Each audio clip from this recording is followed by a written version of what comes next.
আমরা ঢাকার মুন্সিগঞ্জে যে কয়েকটি আসন রয়েছে, অর্থাৎ 3টি আসন রয়েছে মুন্সিগঞ্জে, আমরা একটু 2 নিয়ে আজকে আলোকপাত করতে চাই। আমরা লক্ষ্য করছি যে মুন্সিগঞ্জের লৌহজং উপজেলা এবং টঙ্গীবাড়ি উপজেলা নিয়ে গঠিত মুন্সিগঞ্জ 2 আসন, এবং আমরা এই মুন্সিগঞ্জ 2 আসনটি রয়েছে, ইউনিয়ন রয়েছে 23টি, মোট ভোটার 3,78,492 জন।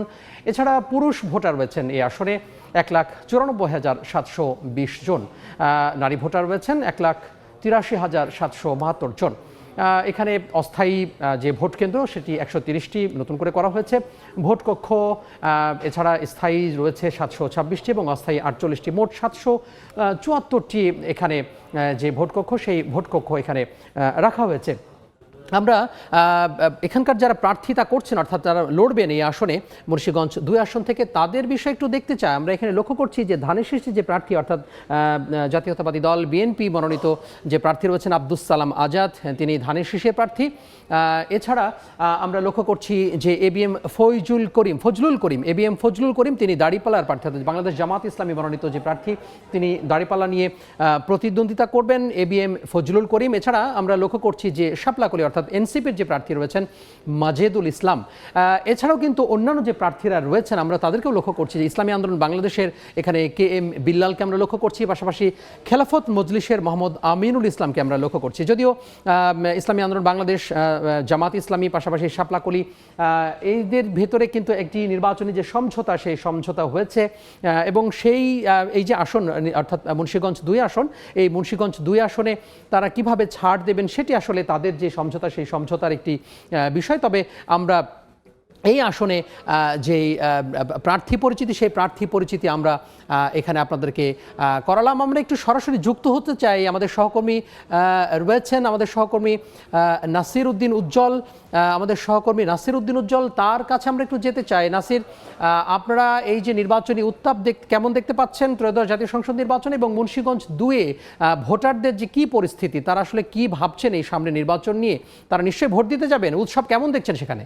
আসন সেই পদ্মা নদীর একেবারে তীর ঘেঁষে, এবং এখানে কিন্তু নদী ভাঙনের যে সমস্যা সেটি নিয়ে কিন্তু প্রার্থীরা বেশি আলোচনা করছেন, এবং আপনি যেসব তথ্যপত্র তুলে ধরেছেন সেখান থেকে কিন্তু অনেক কিছু পরিষ্কার হচ্ছে। তবে এই পদ্মা সেতু ঘিরে, যেটি দক্ষিণ অঞ্চলের প্রবেশদ্বার, এই কারণে কিন্তু এই আসনটির গুরুত্ব আলাদা।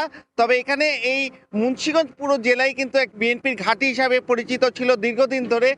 তবে এবারও কিন্তু বিএনপির ধানের শীষ প্রতীক নিয়ে এখানে অ্যাডভোকেট সালাম আজাদ নির্বাচন করছেন, তার সঙ্গে কিন্তু লড়ছেন এনসিপির যে মাজেদ হোসেন, আরেকজন রয়েছেন কিন্তু দাঁড়িপাল্লার যে জামাত ইসলামের অধ্যাপক ফজলুল করিম।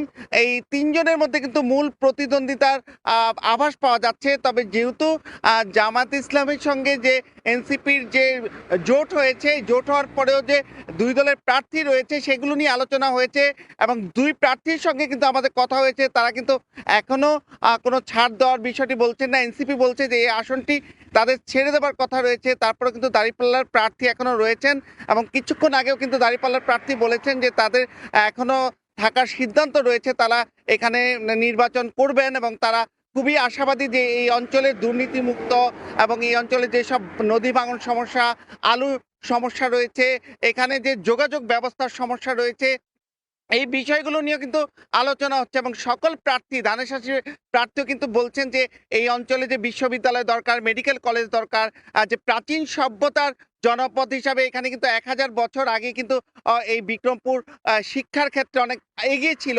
সেক্ষেত্রে এই জেলায় যে বিশ্ববিদ্যালয় নেই, এর মধ্যে কিন্তু অনেক ট্রেন যোগাযোগ রয়েছে, কিন্তু সেটি পুরো জেলার ভিতরের ট্রেন যোগাযোগ না থাকবার কারণে বিভিন্ন চ্যালেঞ্জ রয়েছে। এই সমস্যাগুলো সমাধানের ব্যাপারে কিন্তু নানা রকম আশার বাণী কথা প্রার্থীরা বলছেন। এবং সব মিলিয়ে যে 12ই ফেব্রুয়ারি নির্বাচন ঘিরে এখানে একটা উৎসব বিকট পরিবেশ হবে, এরকমটাই তারা আশা করছেন। তো এই ছিল মুন্সিগঞ্জ থেকে নির্বাচনের সবশেষ। জি, নাসির উদ্দিন উজ্জ্বল, আপনাকে অসংখ্য ধন্যবাদ। তিনি যুক্ত হয়েছিলেন মুন্সিগঞ্জ 2 আসন থেকে।